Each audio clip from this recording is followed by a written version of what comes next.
So good evening.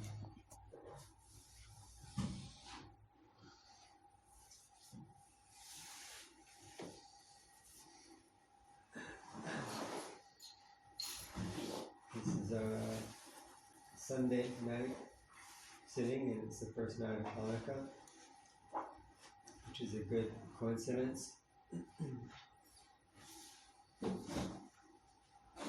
And since Hanukkah is called the Festival of Lights,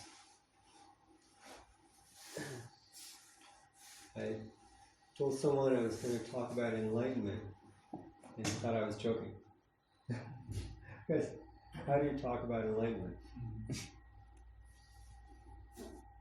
Well, by talking about enlightenment, I guess. What is there to say?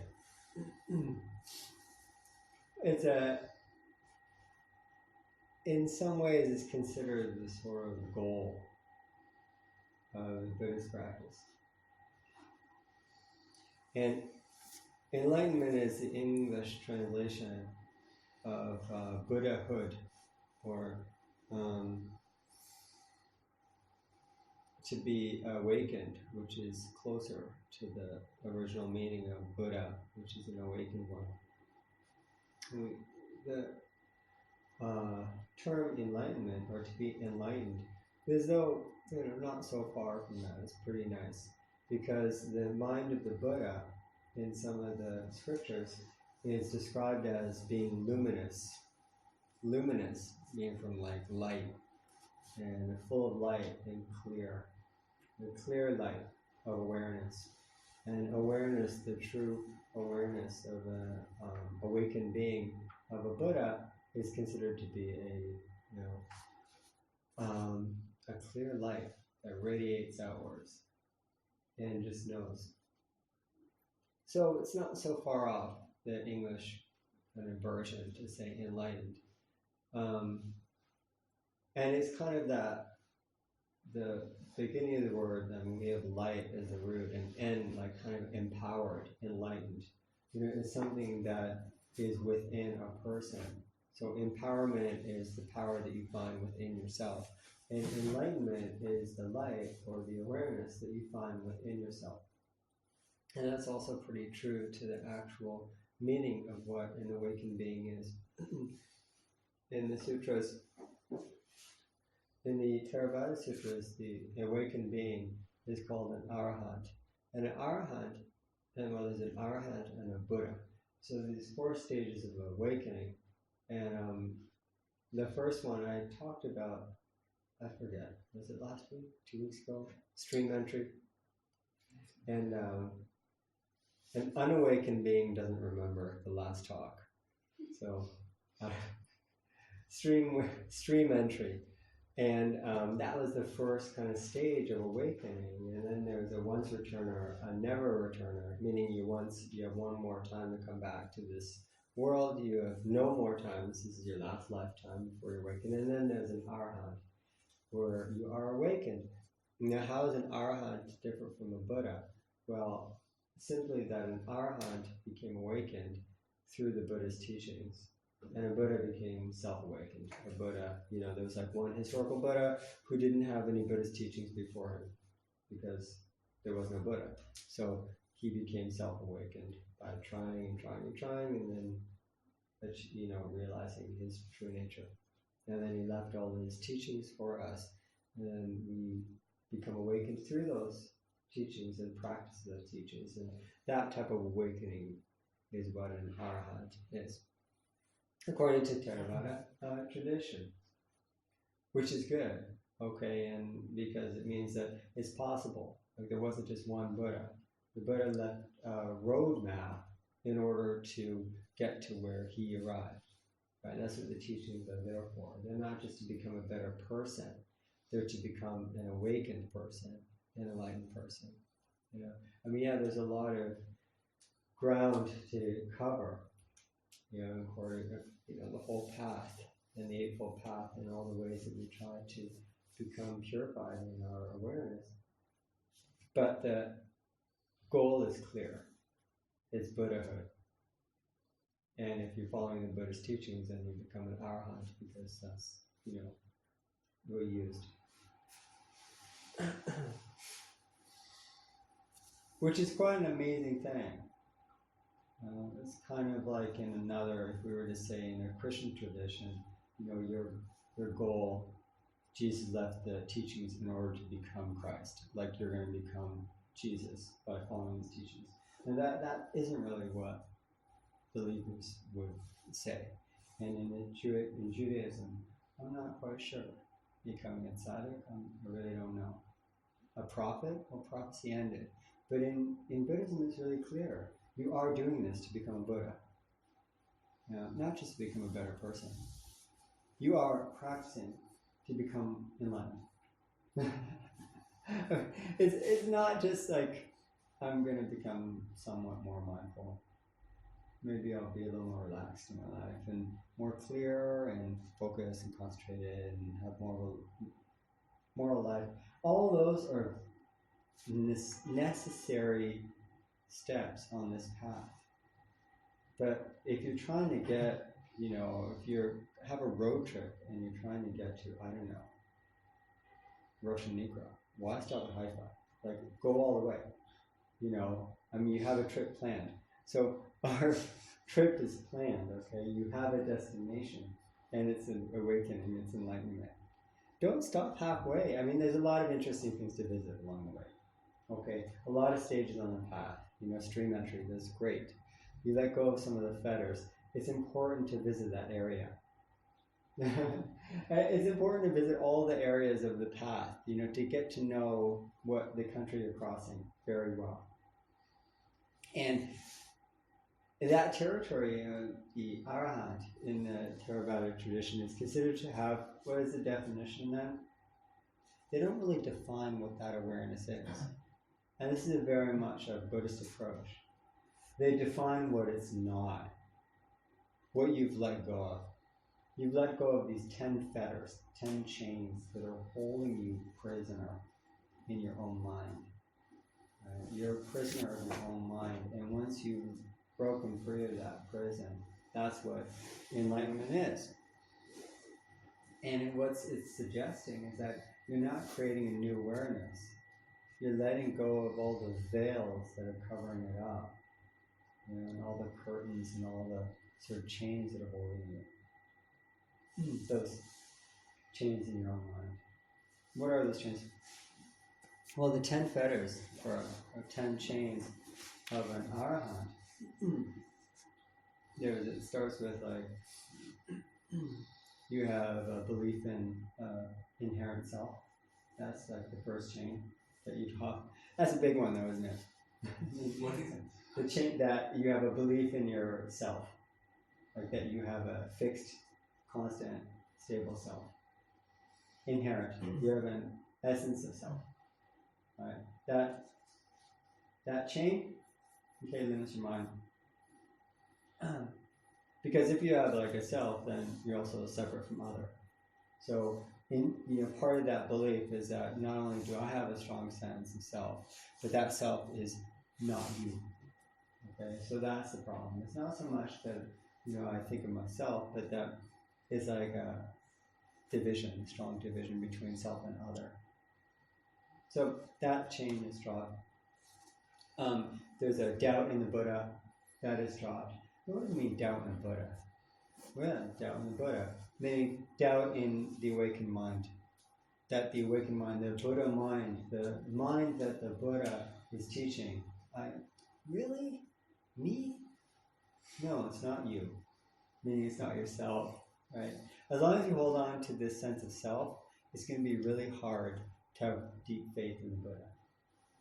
Because the sense of Buddha and that awakened mind won't fit the type of self that you have. Because your self is limited and Buddha mind is unlimited. So as long as you hold on to a sense of self, it's going to be really hard to have deep trust in Buddha.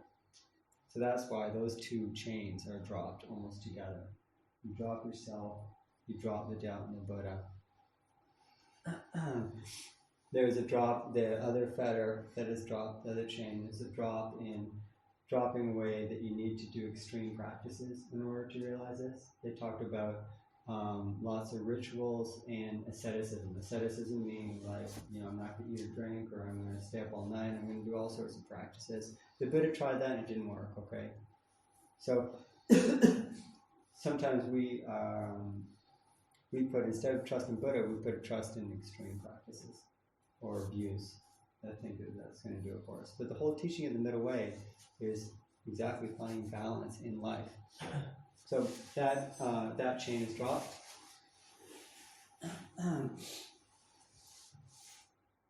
There's the chain of sensual desire is dropped. The fetter, these are the traditional fetters, traditional chains that Theravada sutras point out. Sensual desire, what does that mean? That you don't want to eat and drink and sleep? No, you do, but you're just not attached to it. Can you be involved in the sensual world, in the physical world, without attachment? That's a fine line to walk, isn't it? Because remember, the fetter that they just dropped was asceticism, meaning like, I'm not going to have any sensual life. And here we're saying, no, you don't want to drop that, but you also don't want to be attached to the physical world. So finding, again, that balance between rejecting physical life and being attached to it. Okay? You can see how the enlightened mind is a balanced, harmonious mind that doesn't reject who and what you are, but it finds the middle way between aversion and attachment. Ill will, meaning like ill will, having a mind that thinks of, that has any anger, that has any desire for causing harm, right? That is dropped, that fetter is dropped. It's hard to be angry and have compassion and love at the same time, which is really hard. And Matthew Ricard, he's this Tibetan Buddhist French monk. He's a really wonderful guy. You should read some of his things, Matthew Ricard. And he said that enlightenment is a state of perfect knowledge and wisdom with complete compassion. So sometimes we think of enlightenment as like this all-knowing, but he reminds us that it's also all compassionate. And he goes on and explains it. It's wisdom relating to oneself and compassion relating to others. The wisdom relating to oneself is that you see through the illusion of permanence. Right? You see through all the attachments that you have, all the hang-ups. You see it's just like, mental chains. You see the emptiness of self. It doesn't mean you reject self, because that's another form of rejection, right? Don't take Buddhist emptiness to mean that you're rejecting yourself, but rather you're seeing it for what it is. A dream, an illusion, a tool that has only as much reality as you give it. So perfect wisdom towards oneself and perfect compassion towards others. You're not going to see others suffering as an illusion and a dream. That wouldn't be compassionate. That wouldn't be balanced, right? That would be erring on the side of wisdom. So there's this perfect balance of wisdom and compassion. Too much wisdom, and you're not recognizing the suffering of others. Too much compassion, and you start to feel overwhelmed and aversion to the suffering, because the suffering is too much. Did you ever have compassion overload? When you look around and you read news and you just think, God, this ship's going down. What can I do? Right? That's too much what we call idiot compassion. Idiot compassion means that you don't have the balance of wisdom. Too much wisdom? That's a cool place to be. So, enlightened mind has that balance of wisdom and compassion. Those are the wings of that bird. They need to be balanced both to fly. Now, like with every wing, they don't fly exactly equal, but sometimes they're flapping at different times. There's sometimes when you're too much attached, you need to swerve more in the direction of wisdom and contemplate emptiness of self and others. And when you're feeling a bit too distant, you need to connect more with compassion. The enlightened mind is always seeking that balance. So the sixth fetter is a desire for rebirth. This is for the Arahant. Desire for rebirth in the material realm, it says. Meaning, I want to keep living. Doesn't everybody want to live forever? Yeah. The fountain of youth, isn't that what I mean, yeah, there's a secret desire that most people have. That if you don't want to live forever, at least you don't want to grow old and lose your health and beauty and everything you have. Right? That's a desire for material rebirth, is that the health and beauty that you have will continue. Why does everyone get upset when they get old? And honestly, most people do. And they start looking for ways to stay young. That's the fetter, meaning the chain of desire for rebirth in the material realm, which means we just glorify youth and we have aversion to age. It's universal. You see it everywhere. What would it be like not to have that? No fear of age, no fear of death. And this desire, the seventh fetter is desire for rebirth in the immaterial realm, the non-material realm. What does that mean? Desire for rebirth in a non-material way. That your mind, your thoughts, your sense of self, will continue. It's like, okay, I won't have, my body, okay, I can deal with. But, your ideas, your thoughts, they get reborn again and again. They're really precious to you. They're precious to me. Who I think I am, what I believe in, my views. And I wake up the next day and I give birth to them again. It gives me that confidence and that sense of security to know who I am and what I believe in. That's rebirth in the non-material realm. Right? It's everything I believe in. That chain is lost. Okay, that chain let go of. Can I ask something? Yeah, please. So, about the fetter of not wanting to grow old. Mm. So it feels to me kind of somehow unhuman to want to grow old, or to want to decay, or to want to lose physical abilities, or to go through this process. Yet somehow I see the essence of it as not attaching to that want. But having that want, I feel like it is not wanting to grow old, like as opposed to wanting to grow old. Wanting to grow old seems like a very unhuman, somehow irrational and weird state. Mm. But not necessarily being attached to that want seems like somehow more of a middle way or balanced state. Mm. So is that the meaning of that fetter? No. If I don't want, if I let go of my aversion to growing old, that doesn't mean then I want to grow old. Right. It just means I accept that it's, that it's happening. And I may accept also my natural conditioned aversion to that. Maybe I can accept that too. And not be defined by it. You see, non-selfhood is the beginning of this whole path.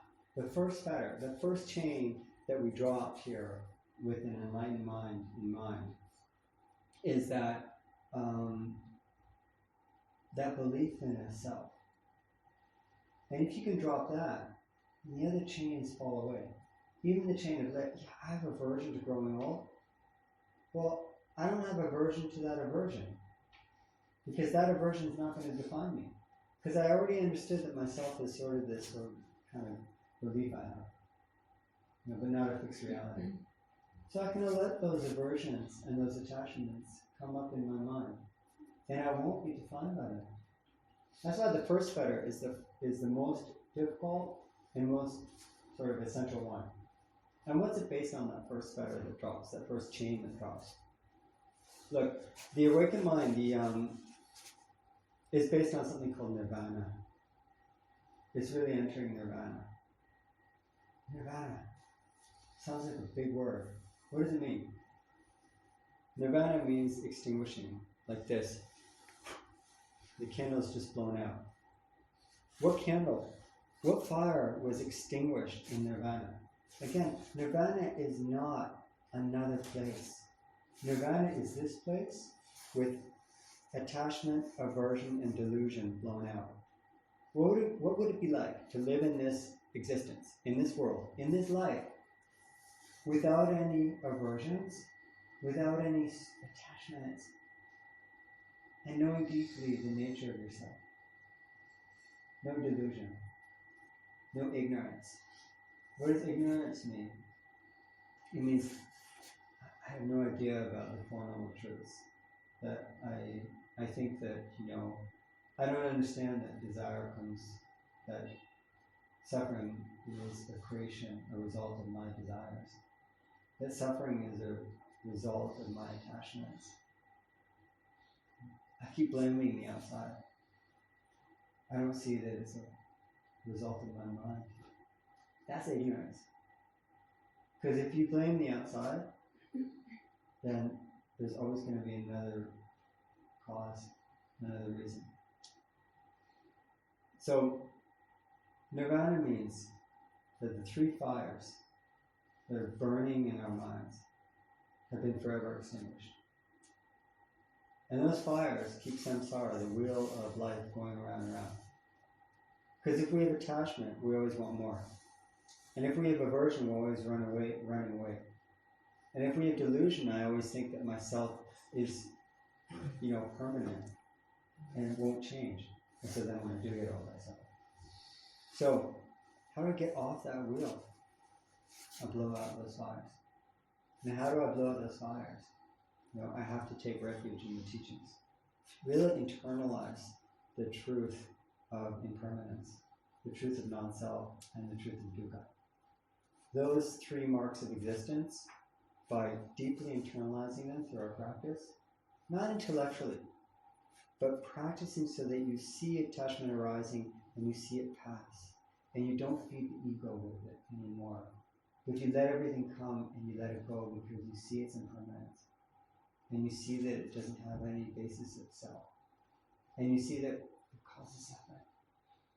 And when you see that again and again in your own sitting, in your own mind, in your own life, you don't invest in it anymore. You don't feed that fire. You don't feed the fire to go out.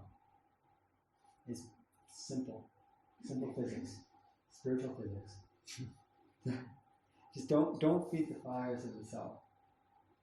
And those fires, the fuel is attachment, aversion, and delusion. The way we remove that fuel is by deeply internalizing as an experience the wisdom teachings of impermanence, non-self, and the Four Noble Truths, suffering and the end of suffering. That's really, when we take refuge in Buddha, when I have faith, total faith and trust in Buddha, I'm trusting that the teachings will, put out these fires. And if you examine your own practice, that's probably why you're here. Because you have noticed that the more you invest in this path, the less strong the flames are of desires and suffering. So it's not the end of your life that you're going to finally have this awakening. The whole path is the awakening.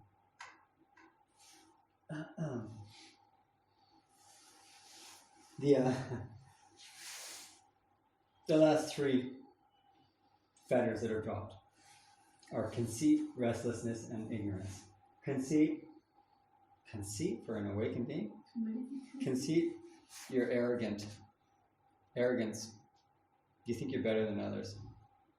You're not going to say that, but you're just going to kind of wonder. You kind of look around and say, God, they really need to meditate. Like these people in the supermarket, if they could just meditate, they would have such an easier time. That's conceit. Okay. We wrap it up with like thinking we're helping them. Actually, just serving your ego.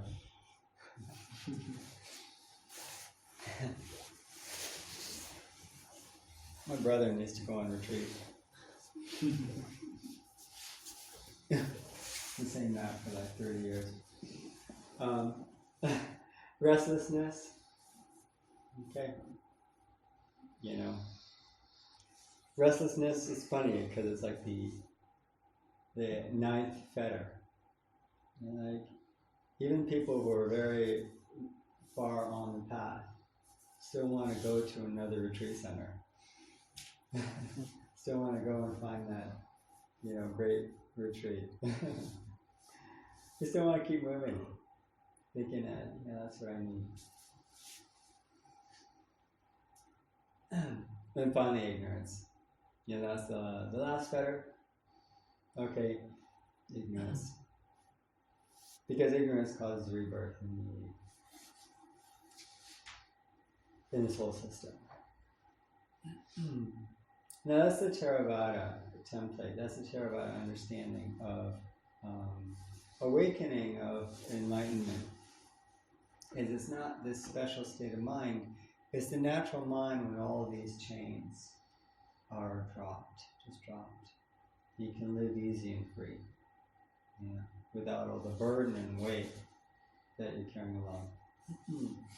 Now in the Mahayana, it's a little bit, they add a little bit. It's slight additions there. The Mahayana has something called the Buddha nature, which is considered to be like the Theravada, natural state of mind. But the focus is less on all these fetters, all these chains that you have to drop, and more on just trusting and realizing that natural mind now, and having deep faith in it. So instead of focusing on the fetters, on the chains that you need to drop, you're trying to focus and really trust that natural awareness in mind that you have. Sometimes while focusing on the fetters, we can get like really, we can feel like we're going to have to deal with them for a long time. You know, maybe we will, but can we do it in the Mahayana as well, along with an awareness of Buddha mind? In Zen, they have these two types of awakening. One's called Kensho, and the other one is called Satori. Okay? And Satori is considered like a glimpse of awakening. You sort of have this moment where all the fetters just drop. So in the Theravada, it's like slowly you work away, hitting these chains, and then, breaks. And there's another fetter gone, and now I'm on the next fetter. And, it takes a long time. Whereas in Zen, you have these sudden awakenings that you can have, sort of a satori. You're sitting, or you're walking, or there's a sunrise, or you have a sudden, you see a word, or there's a leaf that's falling, and all of a sudden there are lots of stories where like he's walking and he kicks a stone, hits a bamboo, and boom, and he was awakened. They say he had enlightenment. Now what they don't say though is that as quickly as it came, it vanished. Right? It vanished as quickly as it came, and that is totally natural. There's this one wonderful koan. Ordinary mind is the way. Or who was it? Let's see. It was, Joshu asked his teacher Nansen. He said, what is the way? And Nansen said, ordinary mind is the way. And then there's this whole discussion that happens. Ordinary mind is the way. What is ordinary mind? What is ordinary mind? I'm not going to get into that because that's a whole koan that we could spend a month on. But the commentary to the koan by the Master Mumen, he said this. He said, even though Joshu came to a complete realization, he had to delve into it for another 30 years before he could fully understand it. Now that is really, there was a satori. Ordinary mind is way. Of course. And then I'm back in my car. Okay? And it's frustrating. I had to spend another 30 years, at least. I mean, that was Joshu. It was like the Prince of Zen. He spent another 30 years trying to understand what ordinary mind meant. He had a Kensho, and he had a Satori, and to make it into a Kensho, which was the deep, lasting awakening and awareness, it took all that time of, deepening it and integrating it into his life. So you can have these insights, and do not depreciate them. Do not disregard them, right? Even though the next moment they're gone. But that moment was a true and deep moment of awakened mind. It allowed you to peer into and to strengthen your faith in the nature of your mind. Even though the next moment you're pissed off, okay? And you're angry, or you're attached, or you have, all sorts of craziness. That Satori was a star in your sky. And now you know which way to go. Now to make it into Kensho, keep following that star, even when it's clouded over. You see the stars? Next day it's cloudy. You don't think the stars aren't there. You know they're there. They're just covered by clouds. And it might be cloudy for years, but you know they're there. That Satori you had means you will always remember that your mind was clear, that your mind was free. Now the rest of your life you know where to go. So go. And develop it, integrate it into that deep Kensho. That's the Zen way. And the Zen way combines these two ways, where you have Rinzai Zen, where you have these immediate awakenings, earth-shattering, or maybe it just shatters you for a moment. And then you have Soto Zen, which is they call it the path of gradual awakening. Okay, gradual awakening. And they liken it to taking a long walk in the mist. Take a long, nice walk in the mist and go for a morning hike in the mist. And you come back and you're soaking wet. But you didn't notice that at all. You're just walking in the mist. You were dry, you came back, you were wet. There's a total change, but while you're walking, you didn't notice that. That's the path of gradual awakening. But it's marked by these Satoris, by these insights that you have. Then they disappear. But remember, you're still walking in the mist. It's still soaking you. It's getting deeper. It's getting deeper into you. That's the faith in Buddha. That's the fetter of doubt in Buddha needs to be dropped, so that you can continue from the Satori to the Kensho, from the flash of awakening to the total immersion. To continue that, you need faith in Buddha. But if you had a real Kensho, then that faith is natural. It's now part of you.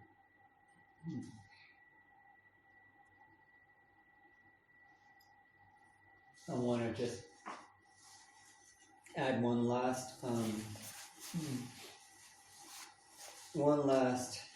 from the Tibetan tradition.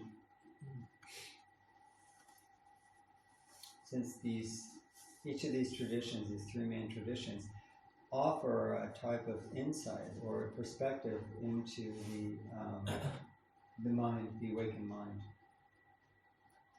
There's the long dropping of the chains in the Theravada to become an arahant. There's these flashes of awakening and then long sitting in the Zen. And in Tibetan, they talk a lot about the Tathagata Garbha. Strange word, Tathagata Garbha, which means the womb of the Buddha. Womb of the Buddha. Think about that. It's a wonderful feminine term. The womb of the Buddha. And that within each person, there is a Tathagata Garbha.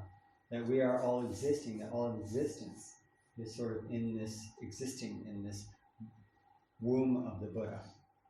Whereas, you're sort of developing, like in a womb. Your embryo of enlightenment is developing into a full Buddha being. And all this existence is existing within this Buddha womb. And it's quite an amazing concept. And it's quite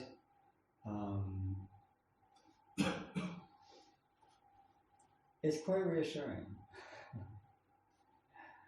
An embryo is not really aware that they're a human being. Like, you're not really aware that you're a Buddha most of the time. But you have to relax and have that type of, discover that faith a little bit. You know what? You'll go through hard times, but you're being held. You're being held in the Buddha womb, which is really an amazing thing. That faith may be too large for us at most times. But it brings us to really how we bring it into our lives. And the last kind of exchange I want to share with you is this little exchange that Suzuki Roshi had with one of his students.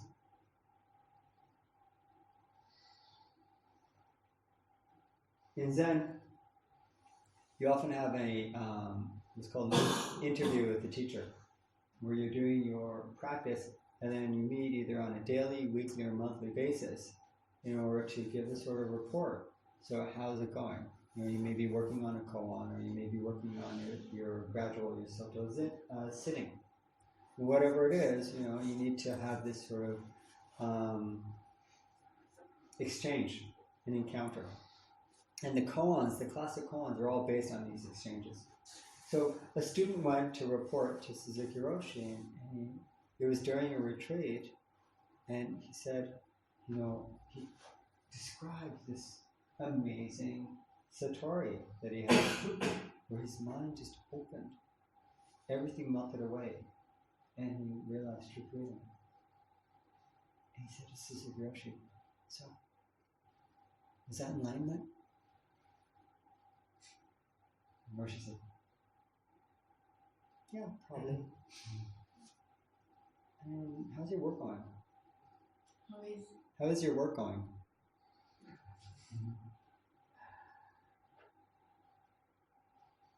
Satori comes, Satori goes. How's your work going? Hopefully we can carry these wings of compassion and wisdom and compassion into everything we do. And then in 30 years, we'll see how it's going.